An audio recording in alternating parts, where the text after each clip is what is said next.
on Tactics Against Japanese Imperialism. December 27, 1935. This report was given by Comrade Mao Tse-Tung at the Conference of Party Activists which was held at Wei'ipao, Northern Shenxi, after the Wei'ipao meeting of the Political Bureau of the Central Committee in December 1935. This meeting, one of the most important ever called by the Central Committee of the Communist Party of China, criticized the mistaken view in the party that the Chinese national bourgeoisie could not be an ally of the workers and peasants in the common fight against Japan, and it decided on the tactics of a national united front. On the basis of the Political Bureau's decisions, Comrade Mao Tse-Tung explained in detail the possibility and the importance of re-establishing a united front with the national bourgeoisie on the condition that there must be resistance to Japan. He stressed the decisive significance of the leading role to be played by the Communist Party and the Red Army in this united front. He pointed out the protracted character of the Chinese Revolution, and criticized the narrow-minded closed-doorism and over-hastiness with regard to the revolution which had long existed in the party and which were the basic cause of the serious setbacks of the party and the Red Army during the Second Revolutionary Civil War. At the same time, he called the party's attention to the historical lesson of the defeat of the revolution in 1927 which had been caused by Chen Taizi's right opportunism, and he showed that Chiang Kai-shek would inevitably try to undermine the forces of the revolution. Thus he enabled the party to remain clear-headed in the new situation and to save the forces of the revolution from losses, in spite of Chiang Kai-shek's endless intrigues and many armed attacks. In January 1935, at an enlarged meeting of the Political Bureau of the Central Committee which was convened in Xinjiang Province, a new Central Committee leadership headed by Comrade Mao Tse-Tung had been established in place of the former left opportunist leadership.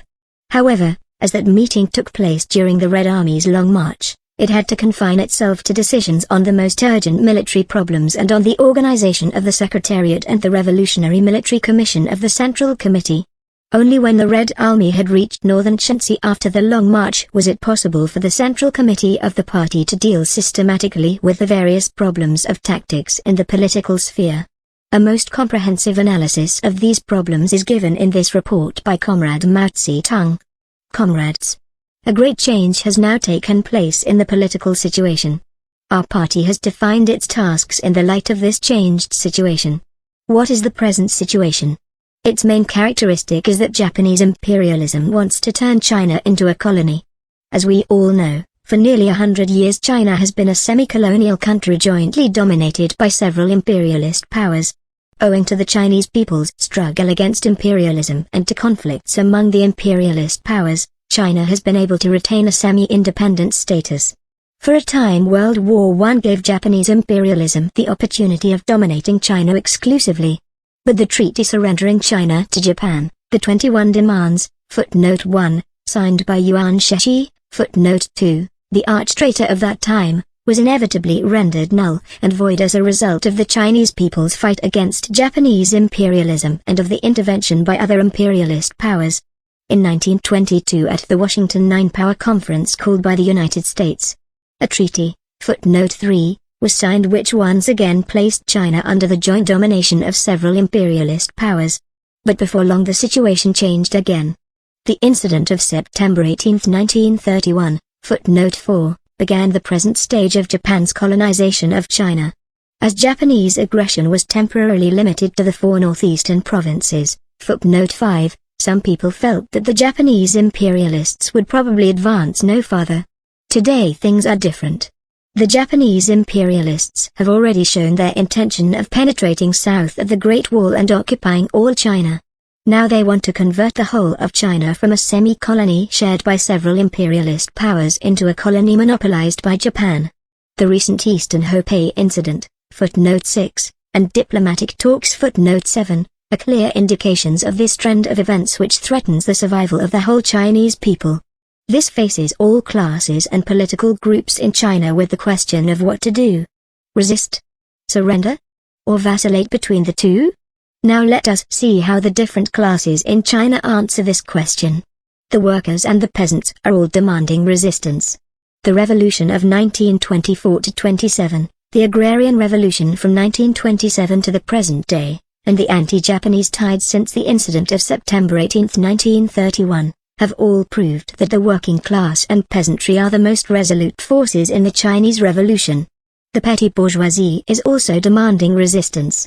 Have not the student youth and the urban petty bourgeoisie already started a broad anti-Japanese movement? Footnote 8. This section of the Chinese petty bourgeoisie took part in the revolution of 1924-27.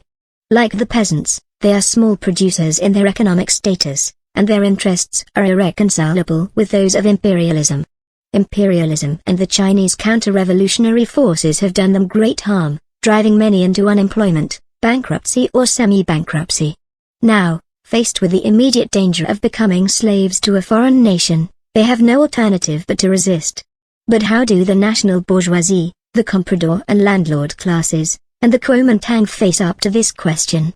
The big local tyrants and evil gentry, the big warlords and the big bureaucrats and compradors have long made up their minds. They maintain, as they have done all along, that revolution of whatever kind is worse than imperialism. They have formed a camp of traitors, for whom the question of whether to become slaves of a foreign nation simply does not exist because they have already lost all sense of nationality and their interests are inseparably linked with imperialism. Their chieftain is Chiang Kai-shek. Footnote 9. This camp of traitors are deadly enemies of the Chinese people. Japanese imperialism could not have become so blatant in its aggression were it not for this pack of traitors. They are the running dogs of imperialism. The national bourgeoisie presents a complicated problem. This class took part in the revolution of 1924-27, but terrified by the flames of revolution, it later deserted to the enemy of the people, the Chiang Kai-shek clique. The question is whether there is any possibility that this class will undergo a change in the present circumstances. We think there is. For the national bourgeoisie is not the same as either the landlord or the comprador class, there is a difference between them. The national bourgeoisie is less feudal than the landlord class and not so comprador as the comprador class. The section having more ties with foreign capital and the Chinese landed interests form the right wing of the national bourgeoisie, and we shall not, for the moment, consider whether it can change or not.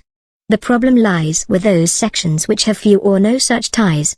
We believe that in the new situation in which China is threatened with being reduced to a colony, these sections may change their attitude. The change will be marked by vacillation. On the one hand they dislike imperialism, and on the other they fear thorough revolution, and they vacillate between the two. This explains why they took part in the revolution of 1924-27 and why, in the end, they went over to Chiang Kai-shek's side. In what respect does the present period differ from 1927 when Chiang Kai-shek betrayed the revolution? China was then still a semi-colony, but now she is on the way to becoming a colony. Over the past 9 years the national bourgeoisie has deserted its ally, the working class, and made friends with the landlord and comprador classes, but has it gained anything? Nothing, except the bankruptcy or semi-bankruptcy of its industrial and commercial enterprises. Hence we believe that in the present situation the attitude of the national bourgeoisie can change. What will be the extent of the change?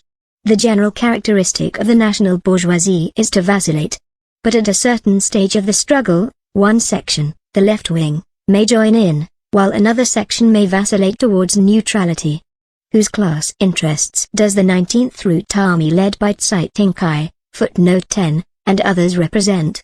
Those of the national bourgeoisie, the upper petty bourgeoisie, and the rich peasants and small landlords in the countryside.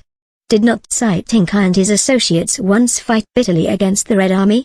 Yes, but they subsequently concluded an anti-Japanese and anti-Chiang alliance with the Red Army.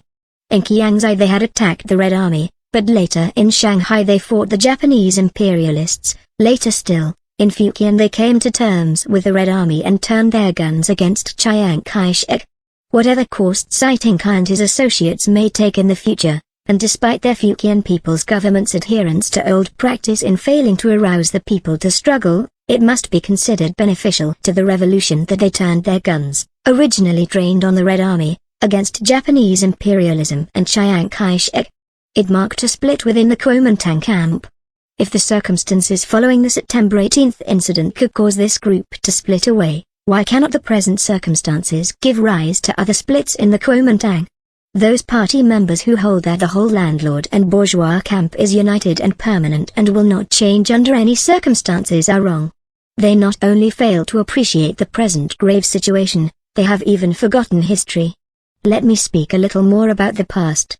In 1926 and 1927, during the time when the Revolutionary Army advanced on Wuhan, captured it and marched into Honan, Tang Shengqi and Feng Yixiang, footnote 11, took part in the revolution. In 1933, Feng Yixiang cooperated for a time with the Communist Party in forming the anti-Japanese Allied Army in Chaha Province. Take another striking example.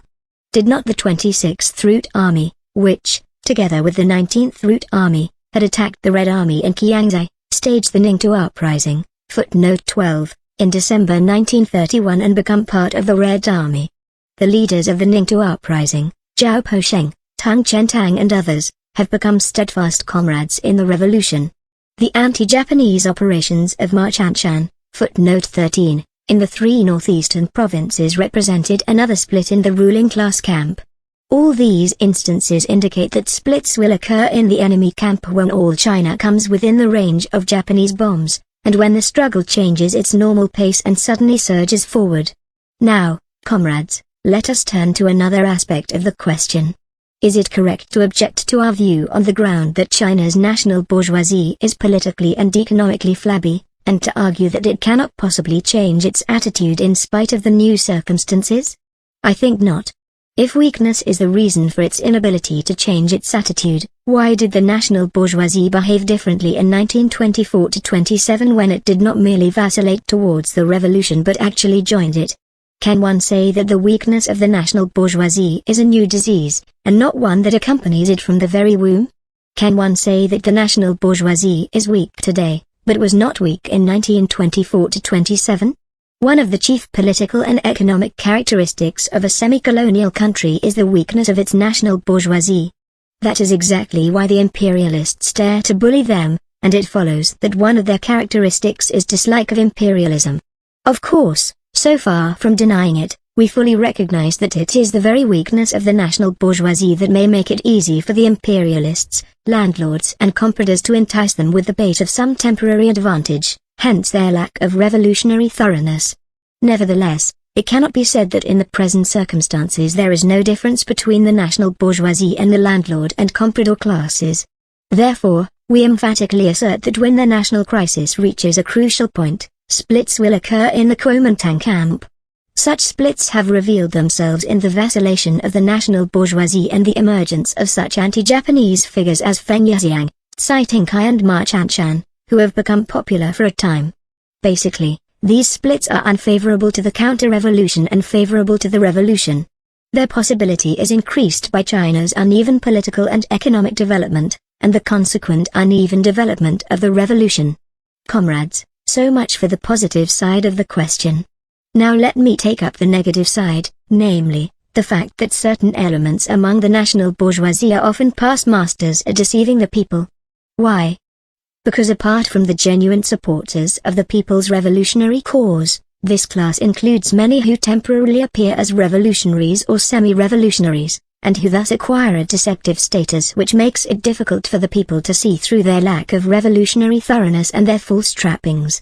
This increases the responsibility devolving on the Communist Party to criticize its allies, unmask the fake revolutionaries, and gain the leadership. To deny the possibility that the national bourgeoisie may vacillate and join the revolution during great upheavals amounts to abandoning, or at any rate to minimizing, our party's task of contending for leadership. For if the national bourgeoisie were exactly the same as the landlords and compradors and had the same violent traitorous visage, there would be little or no problem of contending with it for leadership. In making a general analysis of the attitude of the Chinese landlord class and the bourgeoisie in times of great upheaval, we should also point to another aspect, namely, that even the landlord and comprador camp is not completely united. The reason is that China is a semi-colonial country for which many imperialist powers are contending. When the struggle is directed against Japanese imperialism, then the running dogs of the United States or Britain, obeying the varying tones of their masters' commands, may engage in veiled or even open strife with the Japanese imperialists and their running dogs. There have been many instances of such dogfights and we shall not dwell on them. We will only mention the fact that Wuhan Minutes, footnote 14, a Kuomintang politician once detained by Chiang Kai-shek, has recently added his signature to the 6-point program for resisting Japan and saving the nation, footnote 15, which we have advanced. The warlords of the Kwangtung and Kwangzi cliques, footnote 16, who back Wuhan minutes are also opposing Chiang Kai-shek, under the deceitful slogans of recover our lost territory, and resist Japan and at the same time suppress the bandits, footnote 17, as against Chiang Kai-shek's slogan of first suppress the bandits, then resist Japan. Is this not rather strange? No, it is not strange at all, but merely a particularly interesting example of a fight between large and small dogs, between well-fed and ill-fed dogs. It is not a big rift, but neither is it small, it is at once an irritating and painful contradiction. But such fights, such rifts, such contradictions are of use to the revolutionary people. We must turn to good account all such fights, rifts and contradictions in the enemy camp and turn them against our present main enemy. Summing up the question of class relations, we may say that the basic change in the situation, namely, the Japanese invasion of China south of the Great Wall, has changed the relationship among the various classes in China, strengthening the camp of national revolution and weakening that of counter-revolution. Now let us discuss the situation in the camp of China's national revolution. First, the Red Army. As you know, comrades, for almost a year and a half the three main contingents of the Chinese Red Army have carried out great shifts of position. The 6th Army Group led by Chiang Kai-shek, footnote 18, and other comrades began to shift to Comrade Ho Lung's area, footnote 19, in August last year, and in October we ourselves started to shift position. Footnote 20, in March this year the Red Army in the Sichuan-Shanxi border area, footnote 21, began its shift. All three Red Army contingents have abandoned their old positions and moved to new regions. These great shifts have turned the old areas into guerrilla zones. The Red Army has been considerably weakened in the process. From this aspect of the overall situation, we can see that the enemy has won a temporary and partial victory, while we have suffered a temporary and partial defeat. Is this statement correct? I think it is. For it is a statement of fact. However, some people, Zhang Qiutao, footnote 22, for instance, say that the Central Red Army, footnote 23, has failed. Is that correct? No.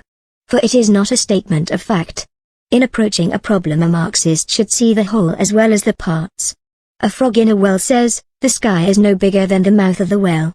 That is untrue, for the sky is not just the size of the mouth of the well. If it said, a part of the sky is the size of the mouth of a well, that would be true, for it tallies with the facts.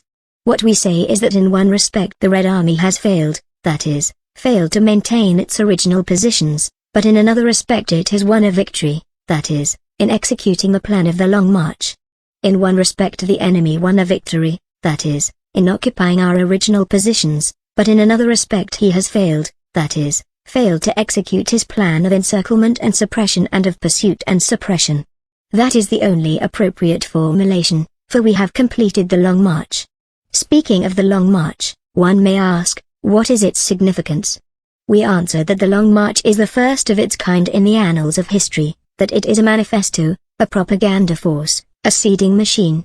Since Panku divided the heavens from the earth and the 3 sovereigns and 5 emperors, footnote 24, reigned, has history ever witnessed a long march such as ours? For 12 months we were under daily reconnaissance and bombing from the skies by scores of planes, while on land we were encircled and pursued, obstructed and intercepted by a huge force of several 100,000 men, and we encountered untold difficulties and dangers on the way. Yet by using our 2 legs we swept across a distance of more than 20,000 li through the length and breadth of 11 provinces. Let us ask, has history ever known a long march to equal ours? No, never. The Long March is a manifesto. It has proclaimed to the world that the Red Army is an army of heroes, while the imperialists and their running dogs, Chiang Kai-shek and his like, are impotent. It has proclaimed their utter failure to encircle, pursue, obstruct and intercept us. The Long March is also a propaganda force. It has announced to some 200 million people in 11 provinces that the road of the Red Army is their only road to liberation. Without the Long March, how could the broad masses have learned so quickly about the existence of the great truth which the Red Army embodies? The Long March is also a seeding machine. In the 11 provinces it has sown many seeds which will sprout, leaf, blossom, and bear fruit. and will yield a harvest in the future. In a word, the Long March has ended with victory for us and defeat for the enemy. Who brought the Long March to victory? The Communist Party. Without the Communist Party, a long march of this kind would have been inconceivable. The Chinese Communist Party, its leadership, its cadres and its members fear no difficulties or hardships. Whoever questions our ability to lead the revolutionary war will fall into the morass of opportunism. A new situation arose as soon as the Long March was over. In the Battle of Chilochen, the Central Red Army and the Northwestern Red Army, fighting in fraternal solidarity, shattered the traitor Chiang Kai-shek's campaign of encirclement and suppression against the Shensi-Kansu border area, footnote 25, and thus laid the cornerstone for the task undertaken by the Central Committee of the party, the task of setting up the national headquarters of the revolution in northwestern China. This being the situation with regard to the main body of the Red Army, what about the guerrilla warfare in the southern provinces? Our guerrilla forces there have suffered some setbacks but have not been wiped out. In many places, they are reasserting themselves, growing and expanding. Footnote 26. In the Kuomintang areas, the workers' struggle is now moving beyond the factory walls, and from being an economic struggle is becoming a political struggle. A heroic working-class struggle against the Japanese and the traitors is now in intense ferment and, judging by the situation, it will erupt before long. The peasants' struggle has never ceased. Harassed by aggression from abroad, by difficulties at home and by natural disasters, the peasants have unleashed widespread struggles in the form of guerrilla warfare, mass uprisings and famine riots. The anti-Japanese guerrilla warfare now going on in the northeastern provinces and eastern Hubei, footnote 27, is the reply to the attacks of Japanese imperialism. The student movement has already grown considerably and will certainly go on doing so. But this movement can sustain itself and break through the martial law imposed by the traitors and the policy of disruption and massacre practiced by the police, the secret service agents, the scoundrels in the educational world and the fascists only if it is coordinated with the struggles of the workers, peasants and soldiers. We have already dealt with the vacillation of the national bourgeoisie, the rich peasants and small landlords and the possibility that they may actually participate in the anti-Japanese struggle. The minority nationalities, and especially the people of Inner Mongolia who are directly menaced by Japanese imperialism, are now rising up in struggle. As time goes on, their struggle will merge with that of the people in northern China and with the operations of the Red Army in the northwest. All this indicates that the revolutionary situation is now changing from a localized into a nationwide one and that it is gradually changing from a state of unevenness to a certain degree of evenness. We are on the eve of a great change. The task of the party is to form a revolutionary national united front by combining the activities of the Red Army with all the activities of the workers, the peasants, the students, the petty bourgeoisie and the national bourgeoisie throughout the country. The National United Front. Having surveyed the situation with regard to both the counter-revolution and the revolution, we shall find it easy to define the party's tactical tasks. What is the basic tactical task of the party? It is none other than to form a broad revolutionary national united front. When the revolutionary situation changes, revolutionary tactics and methods of leadership must change accordingly. The task of the Japanese imperialists, the collaborators and the traitors is to turn China into a colony, while our task is to turn China into a free and independent country with full territorial integrity. To win independence and freedom for China is a great task. It demands that we fight against foreign imperialism and the domestic counter-revolutionary forces. Japanese imperialism is determined to bludgeon its way deep into China. As yet the domestic counter-revolutionary forces of the big landlord and comprador classes are stronger than the people's revolutionary forces. The overthrow of Japanese imperialism and the counter-revolutionary forces in China cannot be accomplished in a day, and we must be prepared to devote a long time to it. It cannot be accomplished by small forces, and we must therefore accumulate great forces. In China, as in the world as a whole, the counter-revolutionary forces are weaker than before and the revolutionary forces stronger. This estimate is correct, representing one aspect of the matter. At the same time, it must be pointed out that the counter-revolutionary forces in China and in the world as a whole are stronger than the revolutionary forces for the time being. This estimate is also correct, representing another aspect of the matter. The uneven political and economic development of China gives rise to the uneven development of her revolution. As a rule, Revolution starts, grows and triumphs first in those places in which the counter-revolutionary forces are comparatively weak, while it has yet to start or grows very slowly in those places in which they are strong. Such has long been the situation for the Chinese Revolution. It can be predicted that the general revolutionary situation will grow further at certain stages in the future, but that the unevenness will remain. The transformation of this unevenness into a general evenness will require a very long time, very great efforts, and the party's application of a correct line. Seeing that the revolutionary war led by the Communist Party of the Soviet Union, footnote 28, took 3 years to conclude, we must be prepared to devote to the already protracted revolutionary war led by the Chinese Communist Party the longer time necessary to dispose of the domestic and foreign counter-revolutionary forces finally and thoroughly. The kind of impatience that was formerly displayed will never do. Moreover, sound revolutionary tactics must be worked out. We will never achieve great things if we keep on milling around within narrow confines. This does not mean that in China things have to be done slowly. No, they must be done boldly, because the danger of national subjugation does not allow us to slacken for a moment. From now on the revolution will certainly develop much faster than before, for both China and the world are approaching a new period of war and revolution. For all that, China's revolutionary war will remain a protracted one. This follows from the strength of imperialism and the uneven development of the revolution. We say that the present situation is one in which a new high tide in the national revolution is imminent and in which China is on the eve of a great new nationwide revolution. This is one characteristic of the present revolutionary situation. This is a fact, and it represents one aspect of the matter. But we must also say that imperialism is still a force to be earnestly reckoned with, that the unevenness in the development of the revolutionary forces is a serious weakness, and that to defeat our enemies we must be prepared to fight a protracted war. This is another characteristic of the present revolutionary situation. This, too, is a fact, and represents another aspect of the matter. Both characteristics, both facts, teach and urge us to revise our tactics and change our ways of disposing our forces and carrying on the struggle to suit the situation. The present situation demands that we boldly discard all closed-doorism, form a broad united front and guard against adventurism. We must not plunge into decisive battles until the time is ripe and unless we have the necessary strength.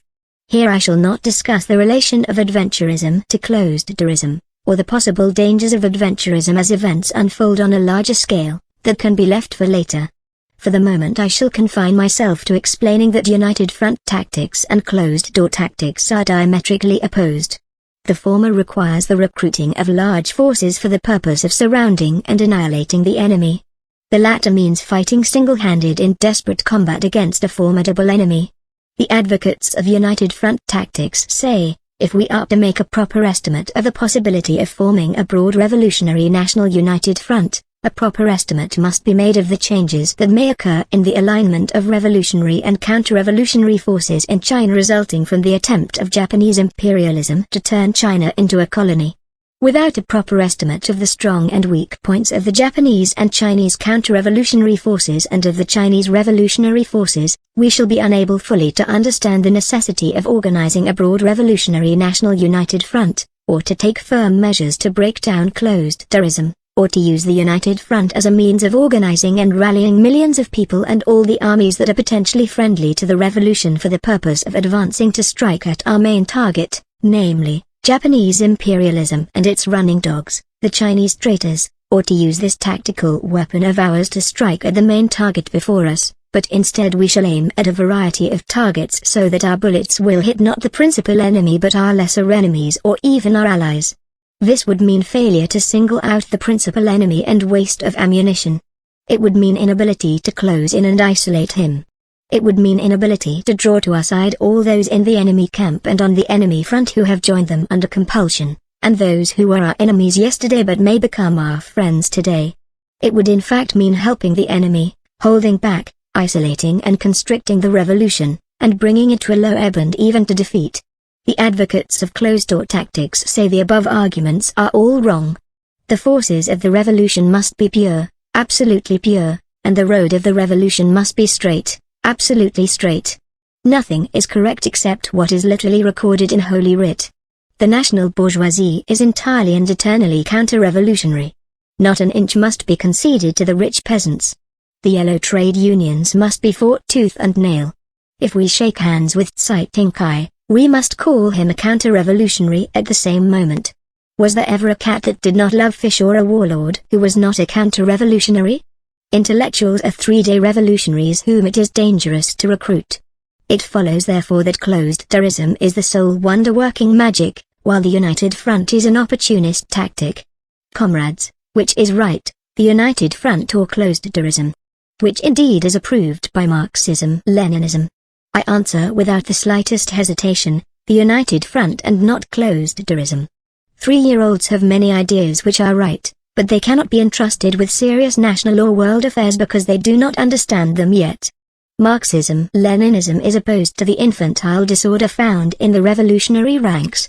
This infantile disorder is just what the confirmed exponents of closed-doorism advocate. Like every other activity in the world, revolution always follows a tortuous road and never a straight one. The alignment of forces in the revolutionary and counter-revolutionary camps can change, just as everything else in the world changes. The party's new tactics of a broad united front start from the two fundamental facts that Japanese imperialism is bent on reducing all China to a colony and that China's revolutionary forces still have serious weaknesses. In order to attack the forces of the counter-revolution, what the revolutionary forces need today is to organize millions upon millions of the masses and move a mighty revolutionary army into action. The plain truth is that only a force of such magnitude can crush the Japanese imperialists and the traitors and collaborators. Therefore, United Front tactics are the only Marxist-Leninist tactics.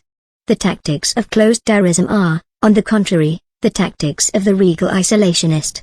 Closed-doorism just drives the fish into deep waters and the sparrows into the thickets, and it will drive the millions upon millions of the masses, this mighty army, over to the enemy's side, which will certainly win his acclaim. In practice, closed-doorism is the faithful servant of the Japanese imperialists and the traitors and collaborators.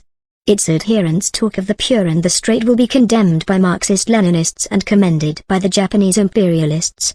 We definitely want no closed-doorism. What we want is the Revolutionary National United Front, which will spell death to the Japanese imperialists and the traitors and collaborators. The People's Republic. Footnote 29.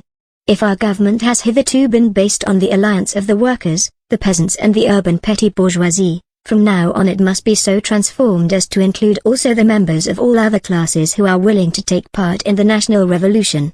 At the present time, the basic task of such a government should be to oppose the annexation of China by Japanese imperialism.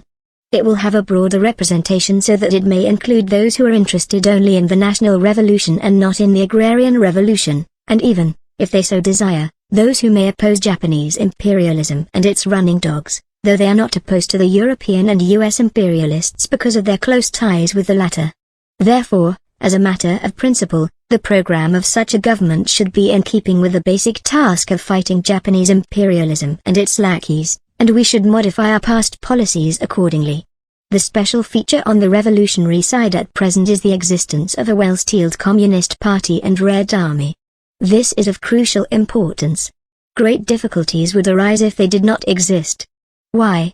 Because the traitors and collaborators in China are numerous and powerful and are sure to devise every possible means to wreck the United Front. They will sow dissension by means of intimidation and bribery and by maneuvering among various groupings, and will employ their armies to oppress and crush, one by one, all those weaker than themselves who want to part company with them and join us in fighting Japan.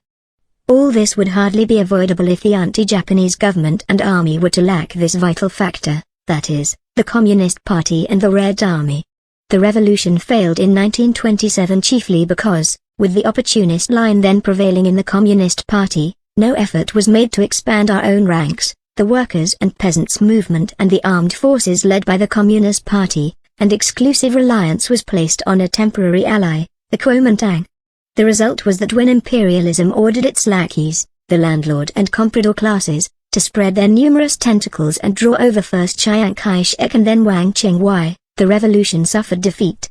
In those days the Revolutionary United Front had no mainstay, no strong revolutionary armed forces, and so when the defections came thick and fast, The Communist Party was forced to fight single-handed and was powerless to foil the tactics of crushing their opponents one by one which were adopted by the imperialists and the Chinese counter-revolutionaries. True, we had the troops under Holung and Yeting, but they were not yet politically consolidated, and the party was not very skilled in leading them, so that they were finally defeated. The lesson we paid for with our blood was that the lack of a hard core of revolutionary forces brings the revolution to defeat. Today things are quite different. Now we have a strong Communist Party and a strong Red Army, and we also have the base areas of the Red Army. Not only are the Communist Party and the Red Army serving as the initiator of a national united front against Japan today, but in the future too they will inevitably become the powerful mainstay of China's anti-Japanese government and army, capable of preventing the Japanese imperialists and Chiang Kai-shek from carrying through their policy of disrupting this united front. However, we must be very vigilant because the Japanese imperialists and Chiang Kai-shek will undoubtedly resort to every possible form of intimidation and bribery and of maneuvering among the various groupings. Naturally, we cannot expect every section of the broad national united front against Japan to be as firm as the Communist Party and the Red Army. In the course of their activities some bad elements may withdraw from the united front under the influence of the enemy. However, we need not fear the loss of such people. While bad elements may drop out under the enemy's influence, good people will come in under ours. The National United Front will live and grow as long as the Communist Party and the Red Army live and grow. Such is the leading role of the Communist Party and the Red Army in the National United Front. The Communists are no longer political infants and are able to take care of themselves and to handle relations with their allies. If the Japanese imperialists and Chiang Kai-shek can maneuver in relation to the revolutionary forces, the Communist Party can do the same in relation to the counter-revolutionary forces. If they can draw bad elements in our ranks over to their side, we can equally well draw their bad elements, good ones from our point of view, over to our side. If we can draw a larger number over to our side, this will deplete the enemy's ranks and strengthen ours. In short, two basic forces are now locked in struggle, and in the nature of things all the forces in between will have to line up on one side or the other. The Japanese imperialists' policy of subjugating China and Chiang Kai-shek's policy of betraying China will inevitably drive many people over to our side, either directly into joining the ranks of the Communist Party and the Red Army or into forming a united front with us. This will come about unless we pursue closed-door tactics. Why change the Workers' and Peasants' Republic into a People's Republic? Our government represents not only the workers and peasants but the whole nation. This has been implicit in our slogan of a Workers' and Peasants' Democratic Republic, because the workers and peasants constitute 80% of the population. The 10-point program, footnote 30, adopted by the 6th National Congress of our party embodies the interests of the whole nation and not of the workers and peasants alone. But the present situation requires us to change our slogan, to change it into one of a People's Republic. The reason is that Japanese invasion has altered class relations in China, and it is now possible not only for the petty bourgeoisie but even for the national bourgeoisie to join the anti-Japanese struggle. The People's Republic will definitely not represent the interests of the enemy classes. On the contrary, it will stand in direct opposition to the landlord and comprador classes, the lackeys of imperialism, and will not count them among the people. In the same way, Chiang Kai-shek's national government of the Republic of China represents only the wealthiest, but not the common people whom it does not count as part of the nation. As 80 to 90% of China's population is made up of workers and peasants, the People's Republic ought to represent their interests first and foremost.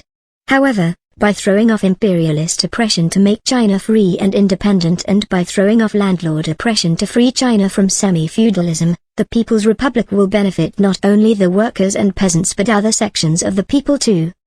The sum total of the interests of the workers, peasants and the rest of the people constitutes the interests of the whole Chinese nation.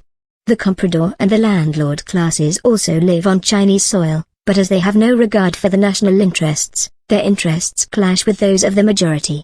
This small minority are the only ones that we break with and are clashing with, and we therefore have the right to call ourselves the representatives of the whole nation.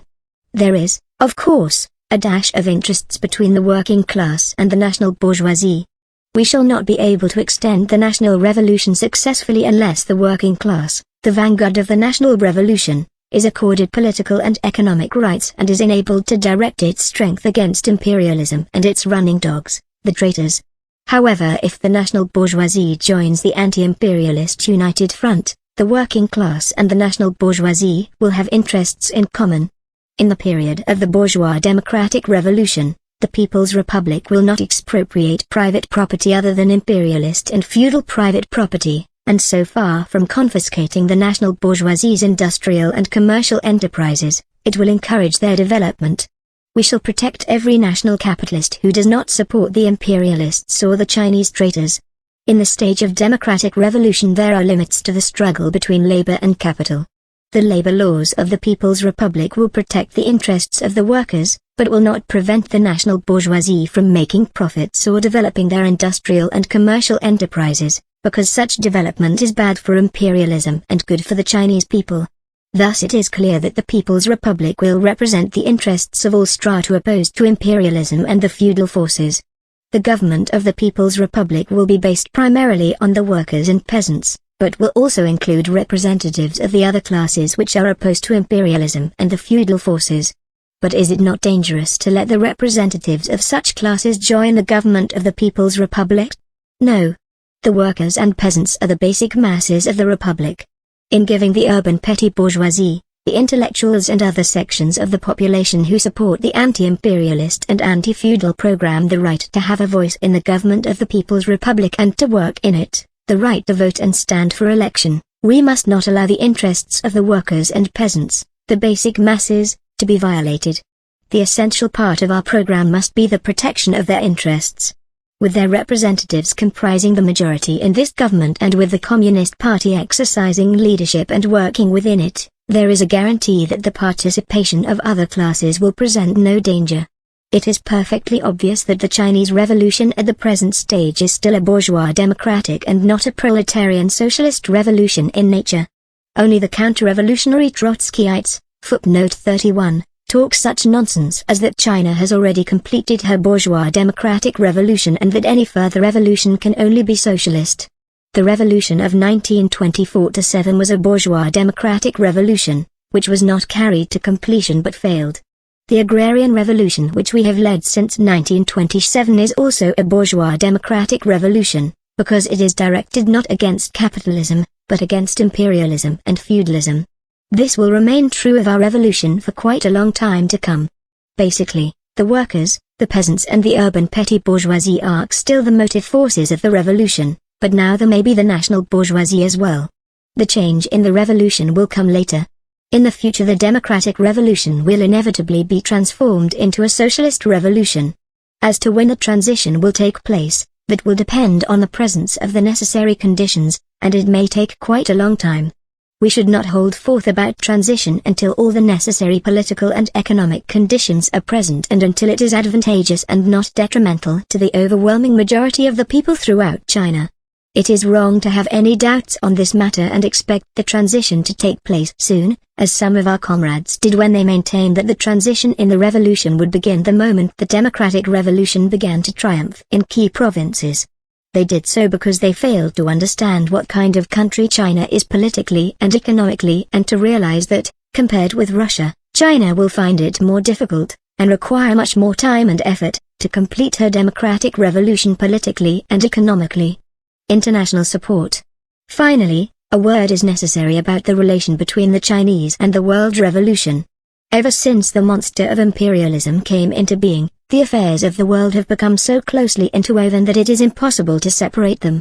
We Chinese have the spirit to fight the enemy to the last drop of our blood, the determination to recover our lost territory by our own efforts, and the ability to stand on our own feet in the family of nations. But this does not mean that we can dispense with international support. No, today international support is necessary for the revolutionary struggle of any nation or country. There is the old adage, in the spring and autumn era there were no righteous wars. Footnote 32. This is even truer of imperialism today, for it is only the oppressed nations and the oppressed classes that can wage just wars. All wars anywhere in the world in which the people rise up to fight their oppressors are just struggles. The February and October revolutions in Russia were just wars. The revolutions of the people in various European countries after World War I were just struggles.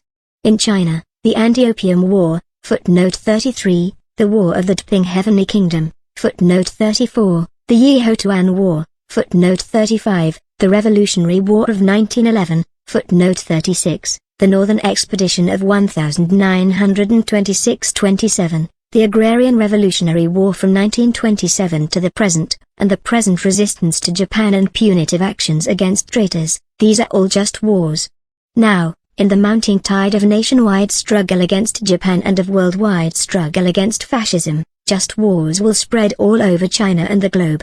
All just wars support each other, while all unjust wars should be turned into just wars. This is the Leninist line. Footnote 37, our war against Japan needs the support of the people of the whole world and, above all, the support of the people of the Soviet Union, which they will certainly give us because they and we are bound together in a common cause. In the past, the Chinese revolutionary forces were temporarily cut off from the world revolutionary forces by Chiang Kai-shek, and in this sense we were isolated. Now the situation has changed, and changed to our advantage. Henceforth it will continue to change to our advantage. We can no longer be isolated. This provides a necessary condition for China's victory in the war against Japan and for victory in the Chinese Revolution. Notes. 1. The 21 demands on the Yuan Shikai government were presented by the Japanese imperialists on January 18, 1915. On May 7, they sent an ultimatum demanding a reply within 48 hours. The demands were divided into 5 parts. The first 4 contained the following: to transfer to Japan the rights Germany had seized in Shantung and to grant Japan additional rights in the province, to grant rights to the Japanese to lease or own land in southern Manchuria and eastern Mongolia and to establish residence, engage in industry and commerce, and have exclusive railway building and mining rights there, to reorganize the Hanyaping Iron and Steel Company as a joint Sino-Japanese enterprise, and to undertake not to lease or cede any harbors or islands along China's coastline to any third power. The 5th part contained demands that Japan should control China's political, financial, military and police affairs and should build vital railway lines connecting the provinces of Hubei, Jiangxi and Guangdong. Yuan Shikai accepted all the demands except those in the 5th part, about which he pleaded for further negotiations. Thanks to the unanimous opposition of the Chinese people, Japan failed to get her demands implemented. 2. Yuan Shikai was the head of the northern warlords in the last years of the Qing dynasty. After the Qing dynasty was overthrown by the Revolution of 1911, he usurped the presidency of the Republic and organized the first government of the northern warlords, which represented the big landlord and big comprador classes. He did this by relying on counter-revolutionary armed force and on the support of the imperialists and by taking advantage of the conciliationist nature of the bourgeoisie then leading the revolution. In 1915 he wanted to make himself emperor and, to gain the support of the Japanese imperialists, accepted the 21 demands with which Japan aimed at obtaining exclusive control of all China. In December of the same year an uprising against his assumption of the throne took place in Yunnan province and promptly won countrywide response and support. Yuan Shikai died in Peking in June 1916. 3. The Nine-Power Conference in Washington was called by the U.S. government in November 1921. China, Britain, France, Italy, Belgium, the Netherlands, Portugal and Japan were invited. It was a struggle between the United States and Japan for hegemony in the Far East.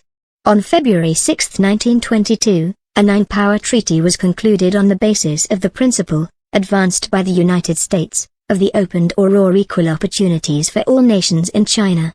The aim of this treaty was to create a situation in which the imperialist powers had joint control of China, and it actually cleared the way for exclusive domination by the U.S. imperialists, the purpose being to frustrate Japan's plans for exclusive domination. 4. On September 18, 1931, the Japanese Kuomintang army in northeastern China seized Shenyang. Under Chiang Kai-shek's order of absolute non-resistance, the Chinese troops at Shenyang and elsewhere in the northeast, the Northeastern Army, withdrew to the south of Shanhai-Qian, and consequently the Japanese forces rapidly occupied the provinces of Lining, Kairin and Heilongjiang. This act of Japanese aggression has become known as the September 18 incident. 5. The four northeastern provinces were then Lining, Kairin, Heilongjiang and Zhejiang, which correspond to the present Lining, Kairin and Heilongjiang provinces, the northeastern part of Hubei province north of the Great Wall and the eastern part of the Inner Mongolian Autonomous Region. After the September 18 incident, the Japanese invaders occupied Lining, Kairan and Heilongjiang and later, in 1933, seized Johor. 6. At the instigation of the Japanese, a puppet regime called the Eastern Hubei Anti-Communist Autonomous Administration was established in 22 counties in eastern Hubei by the Kuomintang traitor Yinu Keng on November 25, 1935. This became known as the Eastern Hubei Incident. 7. The diplomatic talks between the Chiang Kai-shek government and the Japanese government discussed the so-called three principles of Hirota, that is, the three principles for dealing with China put forward by Japanese Foreign Minister Hirota, namely, 1. Suppression by China of all anti-Japanese movements, 2. Establishment of economic cooperation between China, Japan and Manchukuo, and 3. Joint defense by China and Japan against communism.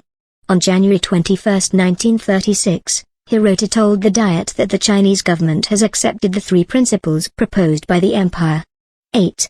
The year 1935 witnessed a new upsurge in the popular patriotic movement throughout the country. Students in Peking, under the leadership of the Communist Party of China, held a patriotic demonstration on December 9, putting forward such slogans as "Stop the Civil War" and "Unite to resist foreign aggression" and "Down with Japanese imperialism." This movement broke through the long reign of terror imposed by the Kuomintang government in league with the Japanese invaders and very quickly won the people's support throughout the country. It is known as the December 8 movement. The outcome was that new changes manifested themselves in the relations among the various classes in the country, and the anti-Japanese National United Front proposed by the Communist Party of China became the openly advocated policy of all patriotic people. The Chiang Kai-shek government with its traitorous policy became very isolated. 9. At the time of this report, Chiang Kai-shek, after selling out the northeast to Japan, was selling out northern China while actively keeping up his fighting against the Red Army. Therefore the Chinese Communist Party had to do its best to expose him as a traitor, and naturally he was not included in the anti-Japanese National United Front proposed by the party. But already in this report Comrade Mao Tse-Tung mentioned the possible disintegration of the camp of the Chinese landlord and comprador classes as a result of the contradictions among the imperialist powers. And Japan's attack on northern China did subsequently lead to serious clashes of interest between Japanese and Anglo-American imperialism. The Chinese Communist Party maintained that the Chiang Kai-shek clique, with its close ties with Anglo-American imperialist interests, might change its attitude to Japan at its master's bidding, and therefore it adopted the policy of compelling Chiang Kai-shek to resist Japan. On its return to northern Shanxi from Shanxi, in May 1936 the Red Army appealed directly to the Nanking Kuomintang government for an end to the Civil War and for united resistance to Japan. In August of the same year, the Central Committee of the Chinese Communist Party addressed a letter to the Kuomintang's Central Executive Committee, calling for the formation of a bipartisan united front against Japan and negotiations between the representatives of both parties. But Chiang Kai-shek rejected these proposals. It was not until December 1936 when Chiang Kai-shek was detained in San by Kuomintang army officers who favored alliance with the Communists against Japan that he was compelled to accept the Communist Party's demand for ending the Civil War and resisting Japan. 10. Tse-Tung was deputy commander of the Kuomintang's 19th Route Army and commander of one of its corps, the two other leaders being Chen Mingshu and Chiang Kuang-ai. This army, which had fought the Red Army in Kiangzhou, was transferred to Shanghai after the September 18 incident. The mounting anti-Japanese tide of the people in Shanghai and the whole country had a great impact on the 19th Route Army. When the Japanese Marines attacked in Shanghai during the night of January 28, 1932, the army and the people of Shanghai put up a joint resistance. However, the battle was lost through the treachery of Chiang Kai-shek and Wang Qingwei. Later, on Chiang's orders, the 19th Route Army was transferred to Fujian to fight the Red Army again. But the leaders of the army gradually came to realize the futility of such fighting. In November 1933, allying themselves with Kuomintang forces under Li Kai-shek and others, they publicly renounced Chiang Kai-shek, established the People's Revolutionary Government of the Republic of China in Fujian, and concluded an agreement with the Red Army to resist Japan and oppose Chiang Kai-shek. The 19th Route Army and Fujian People's Government collapsed under the attacks of Chiang's troops. From then on, Tse-Tung and others gradually moved towards a position of cooperation with the Communist Party. 11. Peng Yuxiang, together with the forces under his command in Suiyuan Province, announced his break with the Northern Warlord clique and joined the revolution when the Revolutionary Northern Expeditionary Army reached Wuhan in September 1926. Early in 1927, his troops moved in from Shenxi to attack Honan Province in coordination with the Northern Expeditionary Army. Although Feng participated in anti-communist activities following the betrayal of the revolution by Chiang Kai-shek and Wang Qingwei in 1927, there was always a clash of interests between him and the Chiang Kai-shek clique. After Japan invaded China on September 18, 1931, he favored resistance and in May 1933 cooperated with the Communist Party in forming the People's Anti-Japanese Allied Army in Chengchiang. His efforts came to naught in August under the pressure of both Chiang Kai-shek's forces and the Japanese invaders. In his later years Feng continued to cooperate with the Communist Party. 12. An uprising took place at Ningtu, Kiangsi in December 1931 within the Kuomintang's 26th Route Army, which was sent by Chiang Kai-shek to attack the Red Army in Kiangsi Province. Led by comrades Zhao Bosheng and Tung Chentang, more than 10,000 officers and men rose up and joined the Red Army in response to the communist call for resistance to Japan. 13. Ma Chanshan was an officer of the Kuomintang's northeastern army whose troops were stationed in Heilongjiang. He and his men fought the Japanese invaders who drove towards Heilongjiang Violining after the September 18 incident. 14. Hu Han Minutes, a well-known Kuomintang politician, was an opponent of Dr. Sun Yat-sen's policy of cooperation with the Chinese Communist Party and was Chiang Kai-shek's accomplice in the counter-revolutionary coup d'état of April 12, 1927. Later he fell out with Chiang in a struggle for power and was held in detention by the latter. Set free after the September 18 incident, he left Nanking for Canton where he instigated the warlords of Kwangtung and Kwangzi to oppose Chiang Kai-shek's Nanking government for a considerable period of time. 15. The six-point program for resisting Japan and saving the nation was the Chinese people's basic program for fighting Japan put forward by the Chinese Communist Party in 1934 and published over the signatures of Sun Qingling, Sun Yat-sen, and others. The program consisted of the following points: 1. Mobilize all sea, land and air forces to fight Japan. 2. Mobilize the people throughout the country. 3. Arm all the people. 4. Confiscate the property of the Japanese imperialists in China and of the traitors to defray war expenditure. 5. Establish an All-China Committee for National Armed Defense, to be elected by the representatives of workers, peasants, soldiers, students and businessmen. And 6. Form an alliance with all the forces opposed to the Japanese imperialists, and establish friendly relations with all countries observing benevolent neutrality. 16. These warlords were Chen Kai-tang of Kwangtung and Li Zhenjian and Pei Chengxia of Kwangzi. 17. The Chiang Kai-shek gang of bandits described the revolutionary people as bandits and their armed attacks upon and massacre of the revolutionary people as bandit suppression. 18. Comrade Chen Pai-shek was a veteran member of the Chinese Communist Party and one of its first organizers. He was a member of the party's Central Committee from its 5th National Congress in 1927 onwards. He was elected to the Political Bureau at the 4th plenary session of the 6th Central Committee in 1931. In 1933 he served as secretary of the Provincial Party Committee of the Henan-Kiangsi border area and concurrently as political commissar of the 6th Army Group of the Red Army. When the 6th and 2nd Army Groups joined forces and formed the 2nd Front Army, he was appointed its political commissar. He was director of the General Political Department of the 8th Route Army in the first years of the War of Resistance. In 1940 he began to serve in the Secretariat of the party's Central Committee. At the first plenary session of the 7th Central Committee in 1945 he was again elected a member of the Political Bureau and of the Secretariat. Comrade Chen Pai-shek died in Peking on October 27, 1950. 19. The 6th Army Group of the Chinese Workers' and Peasants' Red Army, originally stationed in the Henan-Kiangsi border area, broke through the enemy's siege and shifted its position in August 1934 on the orders of the party's Central Committee. In October it joined forces with the 2nd Army Group led by Comrade Ho Lung in eastern Kwichao, and together they formed the 2nd Front Army of the Red Army and created the Hanunhupe Sichuan Kwichao Revolutionary Base Area. 20.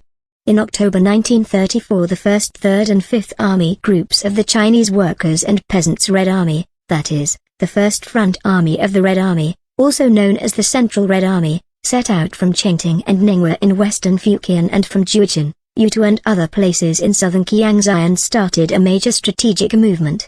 In traversing the 11 provinces of Fujian, Kiangsi, Kwangtung, Hunan, Guangxi, Kwichao, Sichuan, Yunnan, Sichuan, Gansu and Shenxi, crossing perpetually snow-capped mountains and trackless grasslands, sustaining untold hardships and frustrating the enemy's repeated encirclements, pursuits, obstructions and interceptions, the Red Army covered 25,000 li, 12,500 kilometers, on this march and finally arrived triumphantly at the Revolutionary Base Area in northern Shenxi in October 1935. 21. The Red Army in the Sichuan-Shenxi border area was the 4th Front Army of the Chinese Workers' and Peasants' Red Army. In March 1935, it shifted from its base in the Sichuan-Shenxi border area to the borders of Sichuan and Sichuan provinces. In June, it joined forces with the 1st Front Army in Mokong in western Sichuan and advanced northward by 2 routes, a right route and a left route. But on arriving in the Maohai area near Sungpan in September, Zhang Qiutao of the 4th Front Army led the troops on the left route in a southward direction, in defiance of the Central Committee's orders, thus causing a disruption in the Red Army. The 2nd Front Army, which had broken through the enemy's siege and left the Hanunhupe Sichuan Kwichao border area, arrived at Gans, Sichuan province, in June 1936 via Hunan, Kwichao and Yunnan, and there it joined forces with the 4th Front Army. Acting against Zhang Qiutao's wishes, the comrades in the 4th Front Army resumed the shift northward together with the 2nd Front Army. In October, the entire 2nd Front Army and a part of the 4th Front Army arrived in northern Shenxi and succeeded in joining forces with the 1st Front Army. 22. Zhang Qiutao was a renegade from the Chinese Revolution. Speculating on the revolution, he joined the Chinese Communist Party in his youth. In the party he made many mistakes and ended by committing grave crimes. Most notoriously, in 1935 he opposed the Red Army's northward march, advocating a defeatist and liquidationist withdrawal by the Red Army to the minority nationality areas on the Sichuan-Sichuan border, and he engaged in openly traitorous activities against the party and the Central Committee, established his own bogus Central Committee, disrupted the unity of the party and the Red Army, and caused heavy losses to its 4th Front Army. Thanks to patient education by Comrade Mao Tse-Tung and the Central Committee, the 4th Front Army and its numerous cadres soon came back under the correct leadership of the Central Committee and played an honorable part in subsequent struggles. Zhang Qiutao, however, proved incorrigible, escaped by himself from the Shenxi-Gansu-Ningxia border region in the spring of 1938 and joined the Kuomintang Secret Police. 23. The Central Red Army, or the 1st Front Army, refers to the Red Army that was built up in the Kiangsi-Fujian area directly under the leadership of the Central Committee of the Chinese Communist Party. 24. Panku, according to Chinese mythology, was the creator of the world and the first ruler of mankind. The 3 sovereigns and 5 emperors were legendary rulers in ancient China. 25. In July 1935, the Kuomintang troops started their 3rd encirclement and suppression campaign against the Shenxi-Gansu Revolutionary Base Area. The 26th Army Corps of the Northern Shenxi Red Army routed 2 enemy brigades in the eastern sector and drove the enemy to the east of the Yellow River. In September, the 25th Army Corps of the Red Army, which had been operating in the Hupehonan-Anhui Base Area, joined forces with the Northern Shenxi Red Army after arriving in northern Shenxi via southern Shenxi and eastern Gansu, and together they formed the 15th Army Group of the Red Army.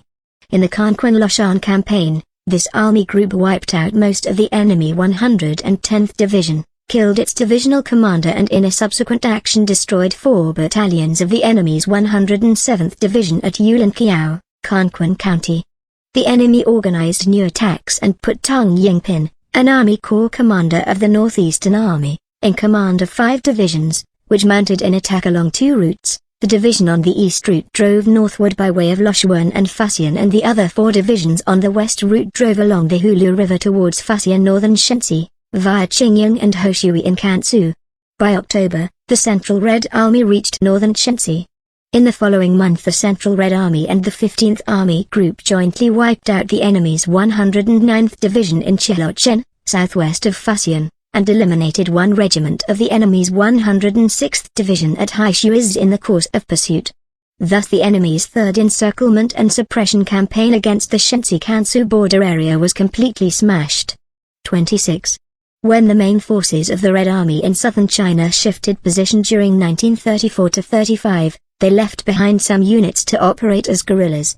These guerrilla units held out in the following 14 base areas in 8 provinces: southern Zhejiang, northern Fujian, eastern Fujian, southern Fujian, western Fujian, northeastern Kiangsi, the Fujian-Kiangsi border, the Guangdong-Kiangsi border, southern Hunan, the Hunan-Kiangsi border, the Hunan-Hubei-Kiangsi border, the Hubei-Honan-Anhui border, the Tungpai Mountains in southern Honan and Hainan Island off the coast of Guangdong.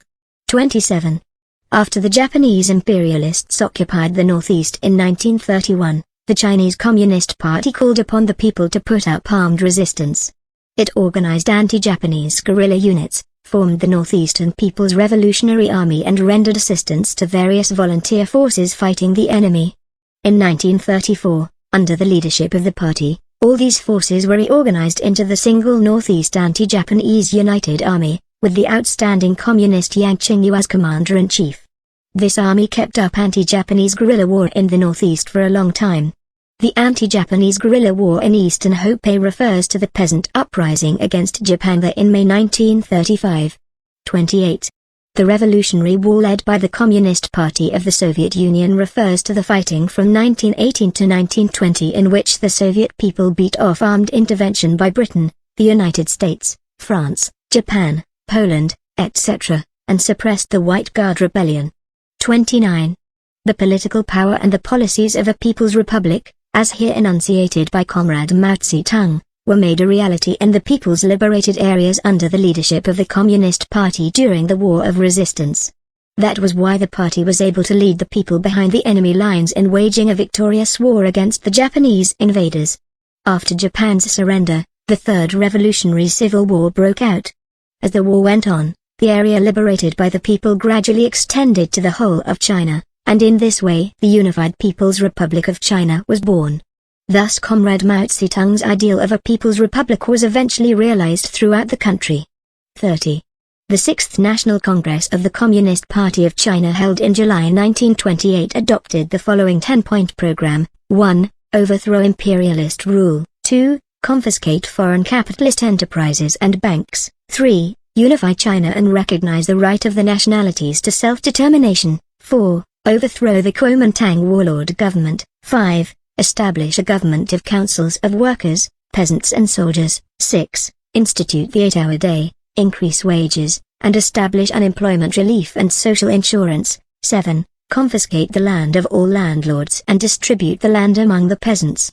8. Improve the living conditions of the soldiers, give land and jobs to ex-soldiers. 9. Abolish all exorbitant taxes and miscellaneous levies and adopt a consolidated progressive tax. And 10. Unite with the world proletariat, unite with the Soviet Union. 31. Originally an anti-Leninist faction in the Russian working class movement, the Trotskyite group later degenerated into a downright counter-revolutionary gang. In his report to the plenary session of the Central Committee of the CPSUB, in 1937, Comrade Stalin explained the course this group of renegades had run as follows: in the past, 7 or 8 years ago, Trotskyism was one of such political trends in the working class, an anti-Leninist trend, it is true, and therefore profoundly mistaken, but nevertheless a political trend. Present-day Trotskyism is not a political trend in the working class, but a gang without principle and without ideas, of wreckers and diversionists, intelligence service agents, spies, murderers, a gang of sworn enemies of the working class, working in the pay of the intelligence services of foreign states. After the failure of the Chinese Revolution in 1927, a small number of Trotskyites appeared in China, too. Ganging up with Chen Tzu and other renegades, they formed a small counter-revolutionary clique in 1929 and spread such counter-revolutionary propaganda as that the Kuomintang had already completed the bourgeois democratic revolution, and they became a dirty imperialist and Kuomintang instrument against the people. The Chinese Trotskyites shamelessly joined the Kuomintang Secret Service. After the September 18 incident, to fulfill the order given by the criminal renegade Trotsky not to impede the occupation of China by Imperial Japan, they began collaborating with Japanese secret agents, received subsidies from them and engaged in all kinds of activities facilitating Japanese aggression. 32. This quotation is from Mencius. Mencius made this remark because in the period known as the Spring and Autumn Era, 722–481 BC, the feudal princes of China incessantly fought one another for power. 33. Faced with the opposition of the Chinese people to her traffic in opium, Britain sent forces in 1840–42 to invade Kwangtung and other coastal regions of China, under the pretext of protecting trade. Led by Lin Zexu, the troops in Kwangtung fought a war of resistance. The British Corps, which was spontaneously organized by the people of Canton, also dealt the British aggressors severe blows. 34. The War of the Tping Heavenly Kingdom was a peasant revolutionary war in the middle of the 19th century against the feudal rule and national oppression of the Qing dynasty. In January 1851 Hung Xiuquan, Yang Xiuqing and other leaders of this revolution staged an uprising in Qinshan village of Kuiping County and Quangzhou and proclaimed the founding of the Tping Heavenly Kingdom. In 1852 the peasant army, proceeding northward from Quangzhou, marched through Hunan, Hubei, Qiangzhou and Anhui and in 1853 captured Nanking, the main city on the lower Yangtze. A part of the forces then continued the drive north and pushed to the vicinity of Shenzhen. However, the Tping army failed to build stable base areas in the places it occupied, and also, after establishing its capital in Nanking, the leading group in the army committed many political and military errors, therefore it could not withstand the combined onslaught of the counter-revolutionary forces of the Qing government and of the British, US and French aggressors, and it was finally defeated in 1864. 35. The Yihotuan War was the vast spontaneous movement of the peasants and handicraftsmen in northern China in 1900. Forming themselves into mystical secret societies, these peasants and handicraftsmen carried on armed struggle against the imperialists. But the movement was put down with indescribable savagery, and Peking and Shenzhen were occupied by the joint forces of 8 imperialist powers. 36. For the Revolution of 1911, see Report on an Investigation of the Peasant Movement in Hunan, Note 3, p. 56 of this volume. 37. See V.I. Lenin, The War Program of the Proletarian Revolution, Collected Works, Rus. E.A., Moscow, 1950, Volume 23. See also History of the Communist Party of the Soviet Union, Bolsheviks, Short Course, Chapter 6, Section 3. Transcription by the Maoist Documentation Project. HTML revised 2004 by Marxists.org.